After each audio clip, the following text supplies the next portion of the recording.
경기도 화성에 사는 62세 김한철 씨는 오늘 신도시 상가 분양 컨설팅을 받으러 가고 있습니다. 김 씨는 최근에 신도시 상가 투자를 하기로 마음먹었습니다. 이유는 다름 아닌 친구 때문이었습니다.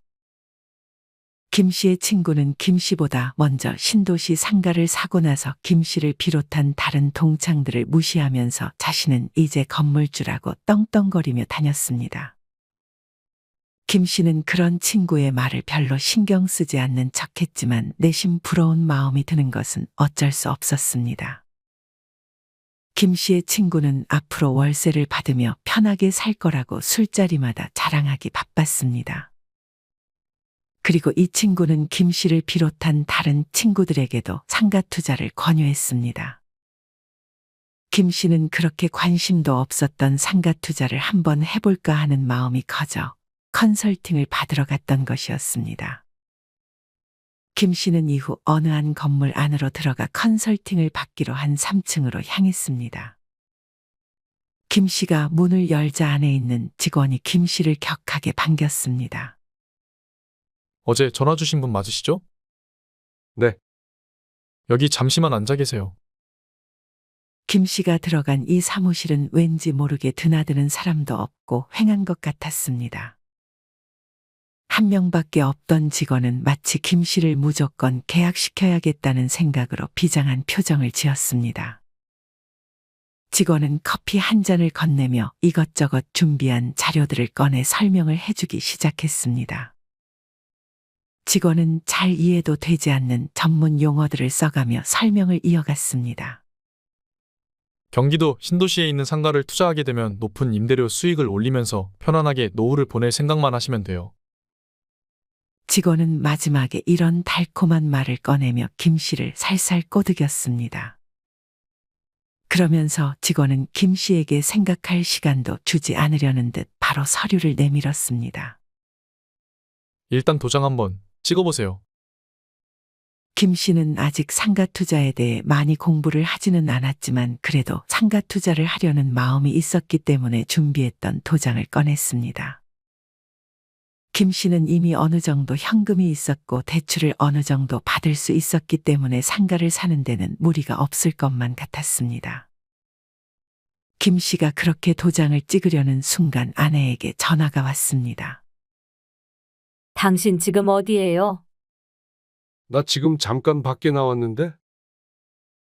직원은 통화를 하는 김 씨에게 일단 도장을 찍고 통화를 하라는 제스처를 취했습니다. 하지만 김 씨는 그런 직원의 바람과는 달리 도장을 찍기 전에 잠깐 나가서 통화를 하고 오겠다고 했습니다. 김 씨의 아내는 엄마가 하루 종일 전화를 받지 않는다며 얼른 장모님 댁으로 가보자고 말했습니다. 김 씨는 그 말을 듣고 일이 생겼다며 내일 오겠다고 직원에게 말하고 집으로 향했습니다. 다행히 김 씨의 장모님은 멀쩡했습니다.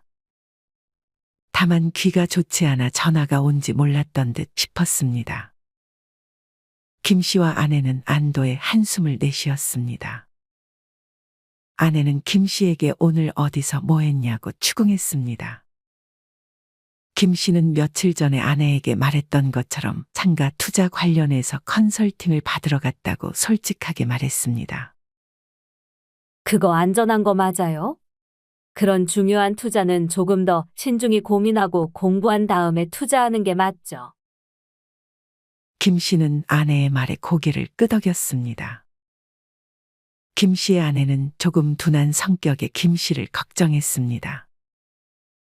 김 씨는 그래도 약속은 약속이니 다음 날 다시 컨설팅을 받았던 곳으로 향했습니다.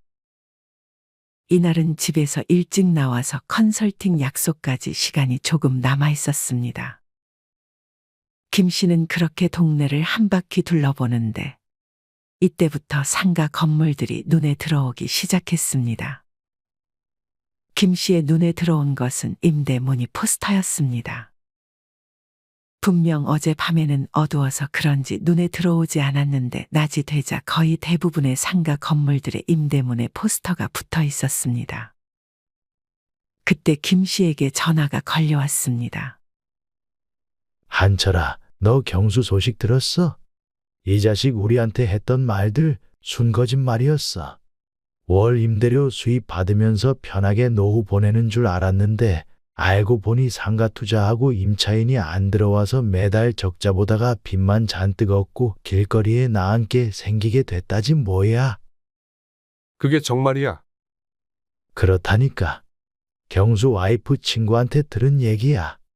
그 자식 우리한테 상가 투자하라고 꼬드기더니 자기 혼자 당하긴 싫었던 거지. 나랑 창현이도 상가 투자하려고 계획하고 있었는데 경수 말 들었으면 완전 개털 될 뻔했어. 너도 조심해. 요새 상가 투자하는 사람은 바보래 바보. 김 씨는 친구와의 통화를 마치고 한참 동안 벙쪄 있었습니다. 김 씨는 오늘 컨설팅을 받기로 했던 것을 취소해버리고 집으로 돌아갔습니다. 김 씨는 이렇게 끝내기는 조금 아쉬워 상가 투자에 대해서 심도 있게 알아보기로 마음먹었습니다. 김 씨는 바로 인터넷을 뒤져 근처에 상가 투자를 한 사람들이 만든 모임이 있다는 소식을 접하고 그 모임에 찾아갔습니다. 상가 투자 모임의 인원들은 공유 오피스에서 얘기를 나누고 있었고 김 씨는 어색하게 그 사람들의 곁으로 다가가 인사를 건넸습니다. 안녕하세요.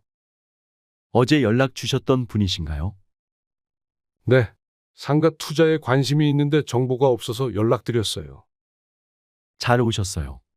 아직 상가 투자 진행하신 건 아니죠? 네. 사실 엊그제 덜컥 계약을 할 뻔했는데 갑자기 일이 생기는 바람에. 하늘이 도우셨네요. 모임 인원이었던 최 씨가 김 씨 대신 안도의 한숨을 쉬어줬습니다.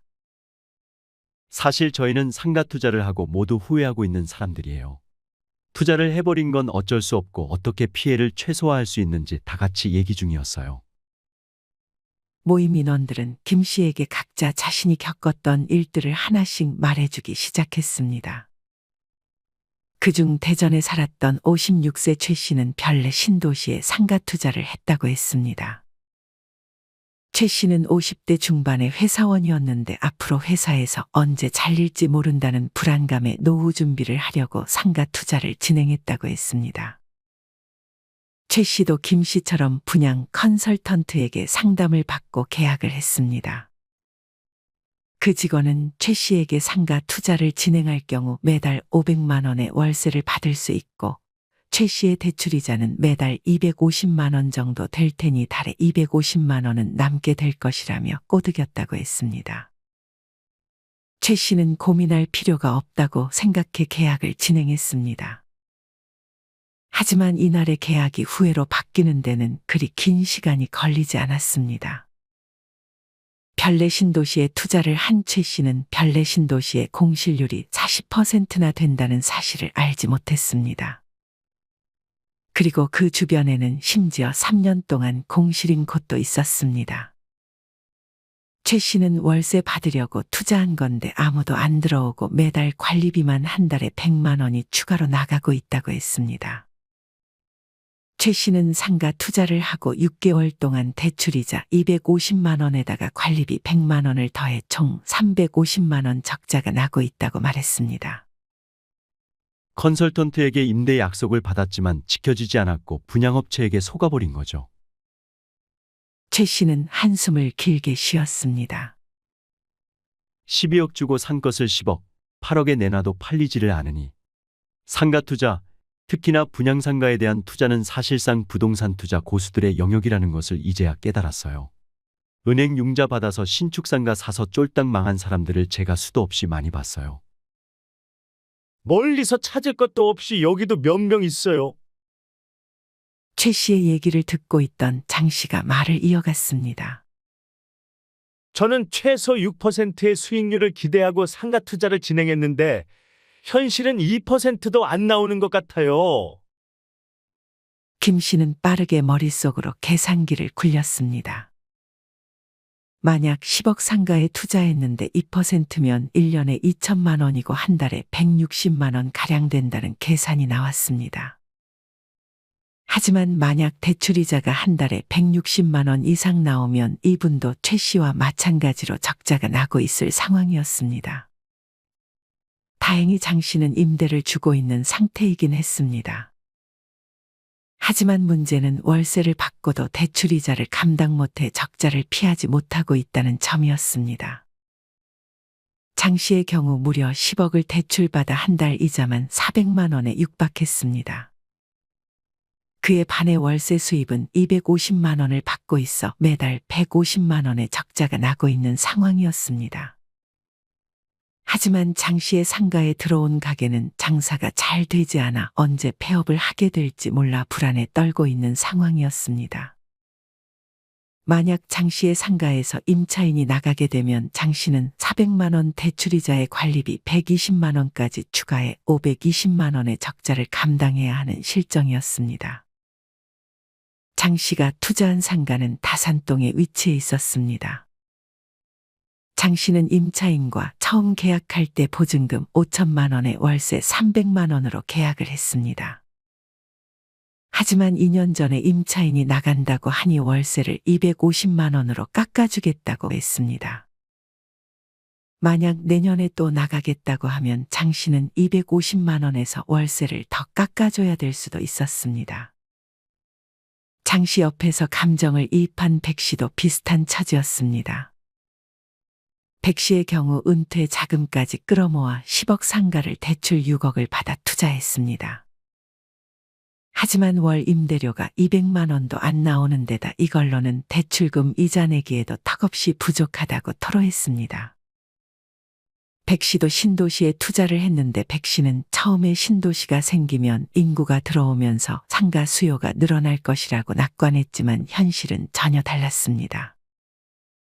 신도시 상권이 제대로 인구가 들어오려면 최소 5년에서 10년 정도는 걸린다는 사실을 간과했던 것이었습니다.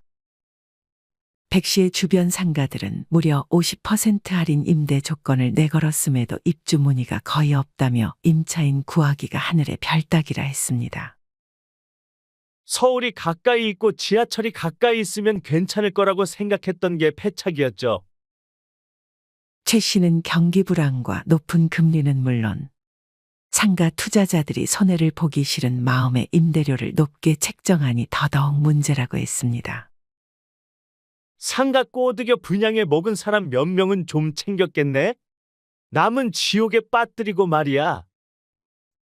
쿠팡에 우리나라에서 파는 물건 수십만 가지 다 팔고 있고 가성비 있는 가격에 밤 12시에 주문하면 새벽에 문 앞에 딱 와 있으니 상가 같은 오프라인 가게들이 안 망하는 게 이상한 거죠. 오프라인 상가는 꼭 종이신문 신세가 되어버린 것 같아요. 요새 종이신문 보는 사람 없잖아요. 온라인 제대로 다루지 못하는 노인분들만 보시지.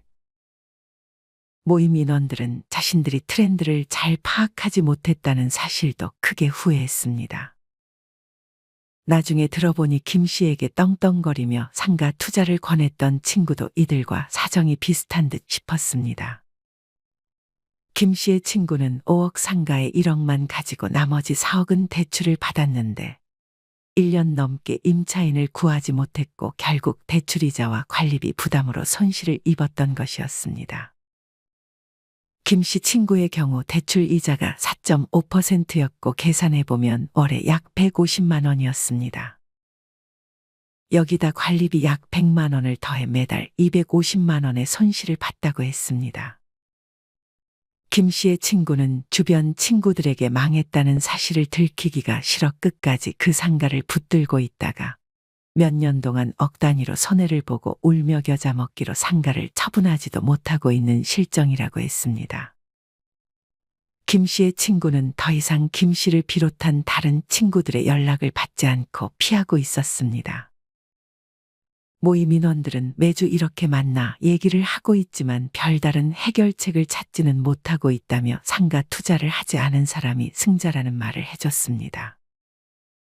김 씨는 정말 많은 도움이 됐다며 인사를 하고 밖으로 나왔습니다. 김 씨는 근처에 있던 빵집에서 빵을 사 모임 인원들에게 나눠주고 이분들에게 들었던 정보들을 정리할 겸 카페로 향했습니다.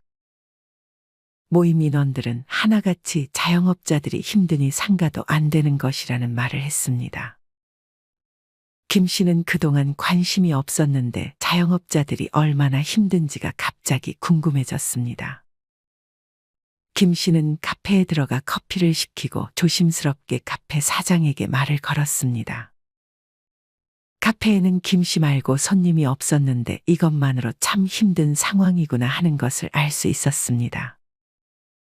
김 씨가 조심스럽게 현재 장사가 잘 되냐고 물어보자 카페 사장은 한숨을 쉬었습니다. 얼굴을 보니 김 씨와 나이가 비슷하거나 조금 어려 보였습니다. 사실 다음 달에 폐업해요. 대출금 이자를 더는 갚지 못할 것 같아서요. 카페 사장은 심지어 6개월 전부터 우울증에 시달리다 결국 아내와 이혼까지 하게 됐고 자식들과도 떨어져 살게 됐다고 말했습니다. 어제가 막내 생일이었는데 축하한다는 말밖에 해줄 수 있는 게 없더라고요. 김 씨는 어제 봤던 인터넷 뉴스가 떠올랐습니다. 한국은행 자료에 따르면 자영업자 가구의 부채 비율이 작년 기준 270.3%로 크게 올랐다는 것이 그 내용이었습니다. 김 씨는 카페 안에 있는 디저트들을 여러 개 포장해 달라고 하고 카페를 나왔습니다. 김 씨는 그렇게 다시 거리로 나왔습니다. 어디를 갈지 고민하다 임대 포스터가 붙은 상가에서 자신의 모습을 확인한 김 씨는 이발을 해야겠다고 생각했습니다. 김 씨는 근처에 미용실이 있나 찾았습니다. 김 씨는 거리에 중년 여성 한 명이 운영하는 미용실로 들어갔습니다. 미용실 원장은 입마 눕고 있는 채 김 씨에게 인사를 건넸습니다. 김 씨는 아무도 없는 텅 빈 의자에 앉아 대기하고 있었습니다. 침묵 속에서 미용실 원장이 머리카락을 다듬어주기 시작했습니다.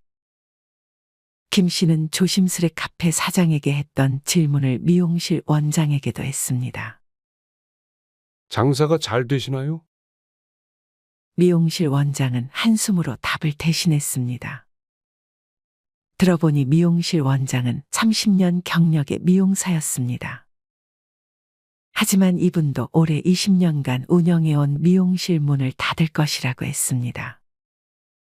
임대료는 계속 오르는데 손님들은 줄어들어 계속 붙들고 있을 수가 없어요. 이제 한계라서 장사 접고 편의점 알바하기로 했어요. 다행히 지인이 소개시켜줘서 운 좋게 들어갈 수 있게 됐지 뭐예요. 조금 쉬다 다니라는 김 씨의 말에 미용실 원장은 생계를 위해 쉴 수가 없다고 답했습니다. 장사가 잘 될 때야 손님들이랑 대화하면서 너무 행복했는데 이제는 안녕하세요, 감사합니다 라는 말밖에 입에서 안 나오네요. 근데 다들 저랑 상황이 비슷한가 봐요. 지난해에 폐업한 자영업자 수가 무려 98만 명이 넘는다지 뭐예요. 김 씨는 그런 자영업자들이 참으로 안쓰러웠습니다. 김 씨는 카페에서 사온 디저트를 미용실 원장에게 건넸습니다. 미용실 원장은 디저트를 즐겨 먹는지 그제서야 웃음을 보이며 김 씨에게 고맙다는 말을 꺼냈습니다. 그렇게 이발을 하고 김 씨는 다시 거리로 나왔습니다. 어느새 밥을 먹을 시간이 돼서 식당을 찾고 있었습니다. 김 씨는 근처에 있는 한 식당에 들어갔습니다. 저녁 시간임에도 불구하고 사람이 김 씨를 포함해 2사람밖에 없었습니다. 김 씨는 여기 사정도 비슷할 거라 생각해 이번에는 그냥 침묵을 지켰습니다. 그렇게 혼자 밥을 먹던 김 씨에게 식당 사장이 먼저 다가와 말을 걸었습니다. 가게 사장은 처음에는 인사를 하더니 이내 신세한탄을 하기 시작했습니다. 저는 30년을 충성한 회사에서 퇴직하고 이 식당을 차렸어요. 당연히 퇴직금은 한 번에 받아서 여기 차리는데 보탰고요. 근데 현재 빚만 1억 가까이 되네요. 평생 모은 적금이랑 퇴직금 4억으로 시작했는데 3년도 안 돼 다 잃었어요. 이제는 빚 없는 사람들이 부러울 지경이에요. 식당 사장의 나이는 59세였습니다. 식당 사장은 은퇴를 하고 집에서 쉬기만 하는 삶을 살기는 싫어 창업을 결정했다고 했습니다. 하지만 높은 금리의 대출과 임대료, 무엇보다 시장 조사를 제대로 하지 않았고 경험도 부족했습니다. 매달 적자를 대출로 돌려막다 보니 빚이 쌓였다며 자기 가게에 자주 와달라고 김 씨에게 부탁했습니다. 식당 사장은 폐업을 고민하면서도 다시 일을 다니긴 해야 할 텐데 이 나이에 자기를 받아줄 때가 거의 없을 것 같아 폐업마저도 쉽게 결정하지 못하고 있다고 했습니다. 식당 사장은 월 100만 원도 못 버는 건 문제가 아니라며 가족까지 전부 끌어들여서 차린 가게였는데 이 가게가 망하면 전부 다 같이 망하게 되는 게 문제라고 했습니다. 가족은 또 안 도와줄 수도 없고 그렇게 남편과 아버지를 원망하는 것 말고는 할 게 없었습니다. 김 씨가 식당 사장과 대화를 나누던 중에 옆에 있던 가게 주인이 놀러 왔습니다. 옆 가게 주인은 47세로 분식점을 운영 중이었습니다. 옆 가게 주인은 자연스럽게 신세한탄에 합류했습니다. 옆 가게 주인은 최근 5개월간 힘든 하루하루를 보내고 있었습니다. 코로나 이후에 매장 손님은 줄어들고 배달이 늘어났는데 배달앱 수수료랑 광고비가 너무 비싸서 손해보고 있는 상황이에요. 옆 가게 주인은 배달앱 수수료가 무려 주문 금액의 10에서 15%에 달하고 광고비도 월에 50만 원 넘게 쓰고 있다고 했습니다. 하지만 광고를 안 하면 주문이 거의 안 들어와 광고를 하지 않을 수도 없는 노릇이라고 했습니다. 옆 가게 주인의 월 소득은 60만 원 남짓이었습니다. 가게 운영을 잠깐만 하는 것도 아니고 무려 아침 8시부터 밤 11시까지 잠자는 시간 빼고는 다 가게에 투자하고 있는 상황이었습니다. 하지만 이렇게 열심히 살고도 눈앞에 놓인 선택지는 이제 폐업밖에 없었습니다. 스트레스 때문에 폐업을 하고 싶어도 막상 대출금을 갚으려면 폐업도 쉬운 선택지는 아니었습니다. 옆 가게 주인은 8천만 원을 은행에 갚아야 한다고 말했습니다. 김 씨는 밥을 다 먹고 다음에 또 오겠다고 말을 남기고 자리에서 일어났습니다. 또 봐요. 그때까지 이 가게가 살아남으면 식당 주인은 섬뜩한 인사를 김 씨에게 건넸습니다. 김 씨는 따뜻한 커피를 마시려 편의점으로 향했습니다. 시간은 어느덧 늦은 밤이었습니다. 김 씨가 들어간 편의점에서 젊은 청년이 인사를 건넸습니다. 김 씨는 1+1 커피를 사서 하나를 아르바이트생에게 건네며 말을 걸었습니다. 일하는 거 힘들지 않아요. 이건 힘든 것도 아니죠. 아르바이트생의 나이는 28살이었습니다. 하지만 빚이 무려 6천만 원이 있다고 했습니다. 아이고, 어쩌다가요? 이 아르바이트생은 2년 전까지 옷가게를 운영했다고 했습니다. 친구들과 패기 좋게 시작했지만 장사가 안 돼 1년 만에 문을 닫은 것이었습니다. 초반에는 마케팅이 잘 됐는지 장사가 잘 됐는데 이제 사람들이 가게로 안 오고 대부분 온라인으로 옷을 사다 보니 매출이 한순간에 떨어졌어요. 사실 저는 지금 신용불량자예요. 이 나이에 신용불량자가 돼서 취업도 안 되고 부모님 못 본 지도 꽤 됐어요. 일단 여기서 알바하면서 앞으로 어떻게 살아야 할지 고민해봐야죠.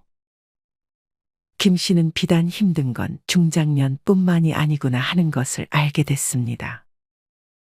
김 씨는 이 청년에게 밥을 먹었냐고 물었고 청년은 한 끼도 못 먹었다고 답했습니다. 김 씨는 아까 대화를 나눴던 분식집 사장님 가게로 가서 떡볶이에 순대에 이것저것 포장을 해서 청년에게 건넸습니다. 청년은 눈에 눈물이 살짝 고인 채 김 씨에게 감사해했습니다. 힘내요. 김 씨는 짧게 한마디 건네고 편의점에서 나왔습니다. 김 씨는 이제 지하철을 타고 집으로 돌아갈 준비를 했습니다. 지하철 옆 좌석에 김 씨의 자식과 비슷한 나이처럼 보이는 청년이 한 명 앉아 있었습니다. 그 청년은 열심히 부동산 책을 읽고 있었습니다. 김 씨는 자기도 모르게 이 청년에게도 말을 걸었습니다. 이 청년은 얼굴은 동안이었는데 나이가 40대였습니다. 이 청년은 영끌을 해 집을 산 듯 싶었습니다. 8억 원 아파트를 샀는데 자기 돈은 그중 20%만 넣었고 나머지 80%는 대출을 받아서 마련한 집이었습니다. 집값이 올라야 순자산이라도 증가할 텐데 집값이 30%가 떨어져 버리면서 대출금 빼면 지금 오히려 완전 마이너스네요. 이 청년은 이제부터가 재앙의 시작이라고 말했습니다. 갑자기 직장을 잃거나 이직도 생각하고 있는데 월급이 줄거나 대출금리가 또 크게 오르면 그건 정말 생각하기도 싫은 상황이에요. 이 청년은 제대로 알아보지 못하고 남의 말에 휘둘려 집을 산 것을 크게 후회했고 지금부터라도 조금씩 공부하려고 지하철에서 부동산 관련 책을 보고 있던 것이었습니다. 김 씨는 오늘 많은 사람들과 이야기를 나누며 현실을 알게 됐습니다. 꽤나 씁쓸한 현실이었습니다. 김 씨는 오늘 만난 사람들이 한결같이 말했던 것처럼 빚만 없는 것도 성공한 인생이라는 말이 크게 와닿았습니다.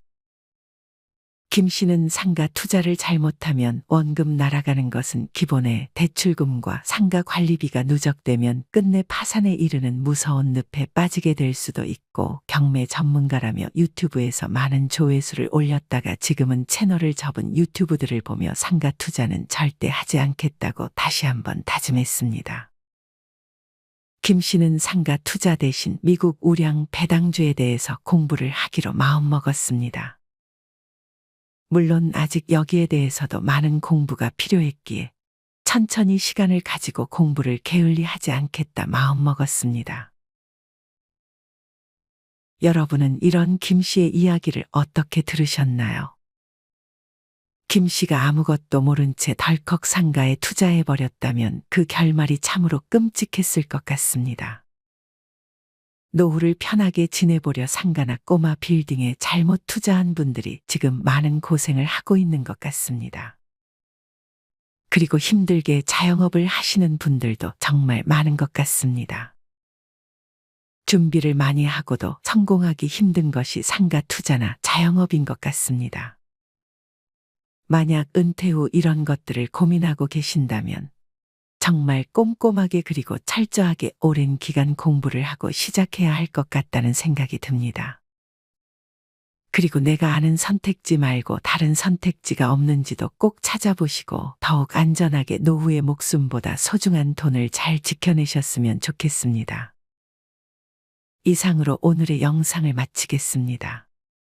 우리 모든 구독자분들의 행복한 여생을 응원합니다. 다음에 더 좋은 내용으로 찾아뵙겠습니다. 감사합니다.